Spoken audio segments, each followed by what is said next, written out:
Okay, so before we go any further, we'll just quickly summarize what we just learned. Rava says that if someone weaves shrouds for someone who passed away, even though shrouds, once they're used, are prohibited for any other use, since they're not yet used, you're allowed to go ahead and use these shrouds, even though you had in mind when you were weaving them that they should be for the deceased. Abaye says, since you did it in mind for the deceased, you prepared it for them. There was hazmana, you prepared it for them. So hazmana milsihi. Hazmana means that you actually had this in mind, and having it in mind is as if you wrap the person, the deceased, in the shrouds, and now the shrouds cannot be used for any other purpose.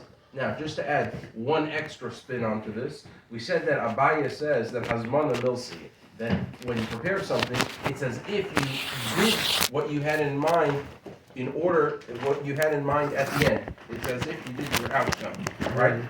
What about if you just say something? Yeah. Right? Is if you say something, is hazmana b'divar, if you say something verbally, is that doing something?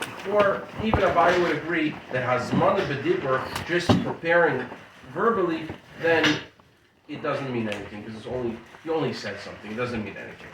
Okay, we're gonna come. Question.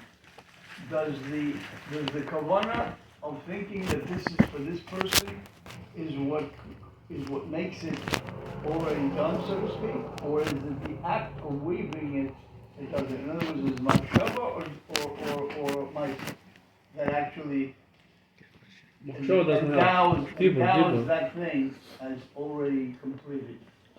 Presumably, it's both. You have to do an action. In other words, if you go to a store, right? I can't imagine that there's a wholesale store for shrouds, but if you went to a wholesale store for shrouds and the shrouds were made by machines, I don't know that it would fall under this rule that hazmana, that it was prepared for a deceased, so therefore you can't use the shroud as, let's say, as linen, just as an example.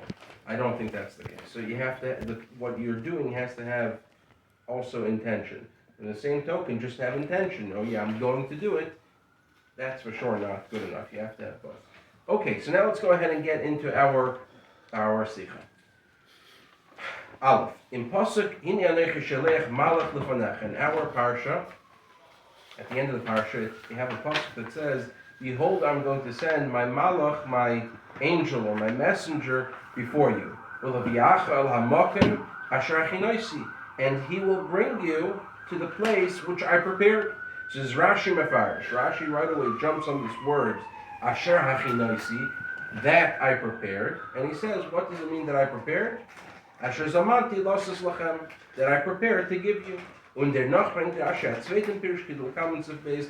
on, we're going to bring a second explanation to this Rashi. So Rashi says, what does hachinoisi mean, that I prepared? It means Asher zamanti, that I prepared. Farshin learn, so right away you can ask yourself, what's going on in this Rashi? Right? That I prepared means I prepared. So Mefarshim learn, and the Mefarshim explain, as Rashi Bavarda, Rashi is coming to prevent you from having a question. In Pasuk Shteit Asher Achinoisi Stam. Our Pasuk says that I'm going to bring you to the land that I prepared. But it doesn't say prepared for who. It doesn't say who did Hashem prepare the land for. Rashi Mefarish. One second. So Rashi is Mefarish. As Achinoisi is Lassus Lachem. That the point of preparing this land is in order to give it to you. Like it says, Asher Zamanti, that I prepared Lassus Lachem, in order to give to you. Now we're going to come to your point in one moment. Alt Obraz later Pirish is shredder. However, according to this explanation, it's somewhat difficult. So if the Torah meant that it's going to prepare the land for the Yidden, right? So why couldn't it just say clearly that I'm going to prepare for you? So Rashi therefore brings a second explanation, which we're going to get to, as Asher Achinoisi meant that when the Torah says that Hashem said, I'm going to take you to land that I prepared for Mekoni Nikir Kenegdei. Hashem's not talking about your place, like we'll see shortly. Hashem's talking about his place. Far mekaimi nicker connecte. Asher achinoisi that I prepared, my place is already prepared against it. Shabeis hamikdash shel ma'ala mechuvin connected beis hamikdash shel mata. That the heavenly temple is parallel to the temple on earth. The comments of Pesach we'll see later on. Is there according to this explanation, the word hachinoisi that I prepared, who was the preparation for? For Hashem. Because he says, I prepared my Beis HaMikdash over your Beis HaMikdash. It would have been as if it said that I prepared for myself, and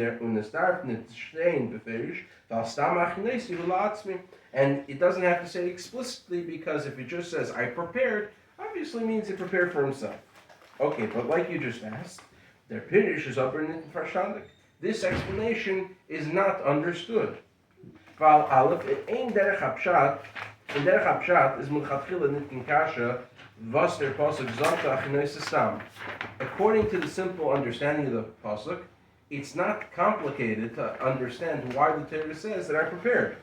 Val says moving me'ela was der achinois is farden yidden, because it's obvious, like you just asked, that who was the preparation of the land of Eretz Yisrael for? For the Jewish people. Wegen wem is es in pasuk? The pasuk is talking about the Jewish people, right? He says, "Shelech malach lefanecha." I'm going to send my messenger, my angel, in front of you. In front of you, who? Klal Yisrael. Laviacha, to bring you. Who's you? Klal Yisrael, to the land that I prepared for who? Obviously for Klal Yisrael. And based,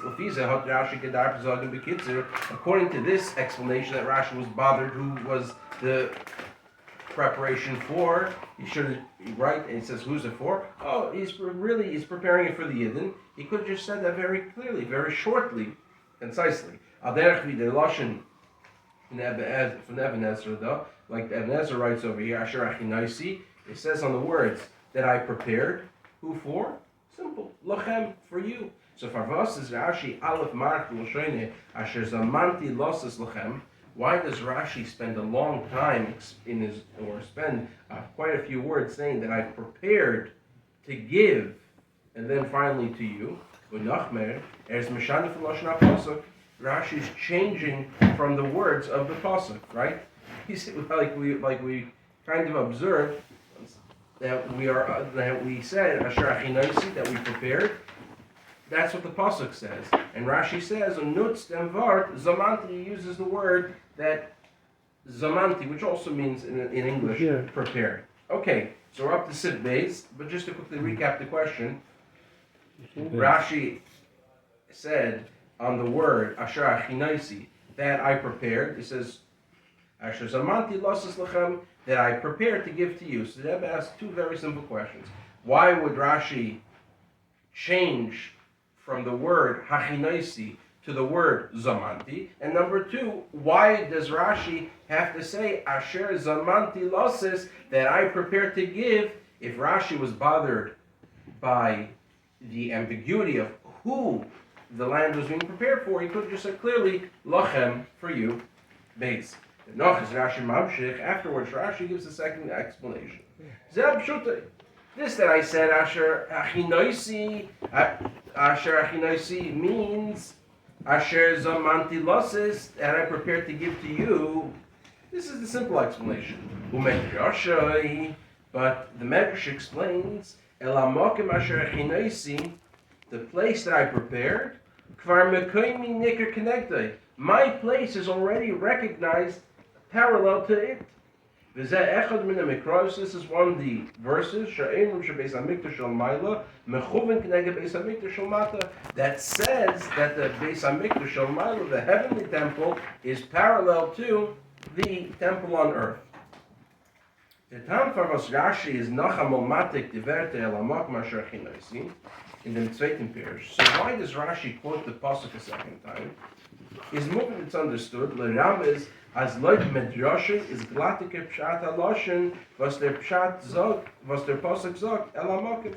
According to the Medrash, we now understand better why the Torah doesn't say to the land, but rather it says to the place. Nit el haaretz, doesn't say to the land, but rather it says to the place. Val der hachinoisi batzitzich nit zu Eretz Yisrael, nor zum Mekem HaMikdash. Because when the Eibusher says to the place that I prepared for you, according to the second explanation, he's not talking about the place of Eretz Yisrael, rather he's talking about the place of the Beis HaMikdash, the Mekem HaMikdash, which that is a place, it's not a land. Okay, this is aber nit kin kasha machricha if pshute pirish aleph, but this is not such a big question why the Torah uses the word place instead of land, that it breaks the first explanation. Weil in Pasuk gefindt man, as ich ganze Land wird angerufen Makim, because we find that the Torah itself uses the word Makim to refer to entire countries. If you look in footnote 6, it says in examples in Parshas Matas, it says Hamakim Mekem Mikneh. The place is a place of pasture. And right afterwards, 2 psukim later, it says Eretz Mikneh, a land of pasture. And moreover, if you think about it, what's the context, right? The context over here is as follows. Hashem is going to bring you to the Makim. So what does Makim mean? Beis HaMikdash? Hashem. So Retzich nit wegen Mekem Mesuyim in Eretz Yisrael doesn't mean, at least at first glance from the context, doesn't mean a specific place in Eretz Yisrael, nor wegen Eretz Yisrael b'chol. Rather, it speaks about the country, Eretz Yisrael. Altas leit midrashi aleph beit sich den Teich von Elam Makim. So therefore, since the Medrash is translating the word Makim over here in a different way, in other words, don't say over here Makim means a country, a land, rather it means a place. And Beis, Lefiza is glatkid and lashna shechinah sekid lekaman, and like this, it will make more sense why Hashem says He prepared it, right? Just a quick spoiler alert. A quick spoiler alert is that it makes more sense to say that Hashem prepared the Beis HaMikdash Shalmaila than it makes sense to say that Hashem prepared Eretz Yisrael for the Yidden. We'll get to why later. So the Rib is Rashimatik the Veter. I'm not bringing Dik Midrashik. That's the reason why Rashi is bringing down this word Midrashik. Okay, so let's just quickly go out of this brackets for a second. We have a second explanation of Rashi, and this is as follows. Simple explanation, Asher Achinoisi, to the place that I'm preparing, was the mean, Asher Zamanti Losses Lachem, that I'm preparing to give to you. And this means Eretz Yisrael. The second explanation, Medrasha, is this is the place that I've already prepared against the other place. Like Rashi says, one of the places in the Torah that tell us that the heavenly Beis HaMikdash is parallel to the earthly Beis HaMikdash.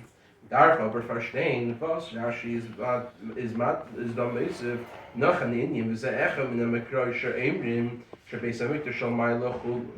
We need to understand what is Rashi adding on when he says that this is one of the psukim that says that the Beis HaMikdash, the heavenly Beis HaMikdash, is parallel to the earthly Beis HaMikdash. Chera, was ist dann geht zu wissen, Madgish sein, as es seine Veran nach Mikrois, Shaimim Beis HaMikdash al Ma'ilachulu. Why is it important in our pasuk to know that there are other psukim, other verses that say that the heavenly Beis HaMikdash is parallel to the earthly Beis HaMikdash? We can't say as das is an Indian was legt sich nicht even seichel von der Ben Chomish Lemikra. Right? So you can't say that this is something that doesn't make sense to the 5-year-olds, right? That there's such a concept of a heavenly Beis HaMikdash, and it's parallel and it's above the earthly Beis HaMikdash. Und der Farm muss Rashi meisiv sein, al derech wie sagt, bekam Mekemis, Matzas lechaver, and therefore Rashi has to say over here, like he says in many other times when it's difficult to understand, I found a proof. So Mekefint the minion in crrct. So too over here you would say, it's difficult to understand how you have a heavenly Beis HaMikdash over a earthly Beis HaMikdash. No, I have other places that there says also. So you should know this is the reality. Why you can't say this over here? But Rashi hat schon früher zwei Mal gebracht im Minion as Beis HaMikdash shel Ma'ala mechuvin nege Beis HaMikdash shel Mata. We already learned previously 2 other places In Parshas Vayetze, in Parshas Beshalach, that the heavenly Beis Hamikdash is above and parallel to the earthly Beis Hamikdash. Und in jene Erte is Rashi nicht meisiv diverte dirayv zecha min ha-mekroi she'im l'chudu. And in those places, in Parshas Vayetze and Parshas Beshalach, Rashi doesn't say, and if you're bothered by this new idea that there's a heavenly Beis Hamikdash and it is parallel and above the physical earthly Beis Hamikdash, you should know in Parshas Mishpatim we also have such a proof like this. Rashi doesn't say that over there. So why does he say it over here? Okay, so that is one question that we have on Rashi. That why does he say, and this is one of the places that we have a pasuk that says the heavenly Beis Hamikdash is parallel and corresponding to the earthly Beis Hamikdash. We also have to understand nach die Rashi a few more things from which Rashi says. And from them. Aleph. Der Makar von Medrashi is in Tanchuma. What's Rashi's source that the Beis Hamikdash Shalamayla is parallel to Beis Hamikdash Shalamata? The Medrash Tanchuma. Aber dort is der Lashon ze echad min ha-mekrois ha-mechvarish ha-Beis Hamikdash Shalamata mechuvan keneged Beis Hamikdash Shalamayla. But in the Medrash Tanchuma it says that this is one of the psukim, this is one of the verses that show how the earthly Beis Hamikdash is parallel to the heavenly Beis Hamikdash. But Rashi over here flips the order. He says this is one of the places that the heavenly Beis Hamikdash shows that the heavenly Beis Hamikdash is parallel to the earthly Beis Hamikdash. Okay, so it's one question. Beis is the Agirsa. There's also a version of this Rashi, and if you look at footnote 11, it's interesting. Lahar gam mashine bein pirshash vayetz, not footnote 11. I'm sorry, footnote 13.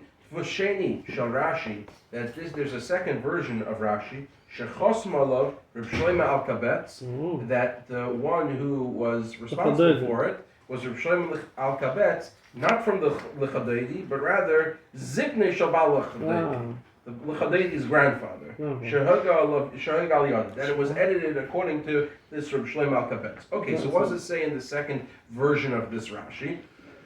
Beis Hamikdash shel Mayla mechuvan keneged shel Mata, that the heavenly Beis Hamikdash is parallel and it's above the earthly one, the lower one. Nit Beis Hamikdash shel Mata, but it doesn't say the lower Beis Hamikdash. It just says the lower one. Ravas is Rashi mashmit l'girsa zu devekter Beis Hamikdash. So why does Rashi say that the heavenly Beis Hamikdash is parallel to the lower Beis Hamikdash? I'm sorry, the lower one, and he leaves out the words Beis Hamikdash.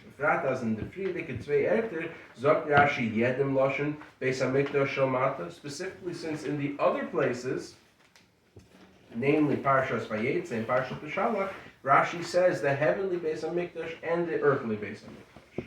Okay, so to quickly recap the questions over here, we have like this. First, we have in the second explanation of Rashi that Rashi says that the heavenly Beis Hamikdash is parallel and over the earthly Beis Hamikdash. So one question was, why does Rashi have to say this is one of the many places that we see that the heavenly Beis Hamikdash is parallel to the earthly Beis Hamikdash? We also asked, why does Rashi flip the order in Medrash Tanchuma, which is the source of this Rashi? The Medrash says that the earthly Beis Hamikdash is parallel to the heavenly Beis Hamikdash. Rashi flips the order and says the heavenly Beis Hamikdash is parallel to the earthly Beis Hamikdash. And then we also have the girsa of this Rashi, the version of this Rashi from Bal Chadaydi's grandfather, Reb Shlomo Alkabetz, who says that the heavenly Beis Hamikdash is parallel to the earthly one, but it doesn't use the word Beis Hamikdash for when he refers to the earthly one. How come he leaves out the word Beis Hamikdash? Okay, the Bir and then, the explanation, all of this. And we could also ask another question.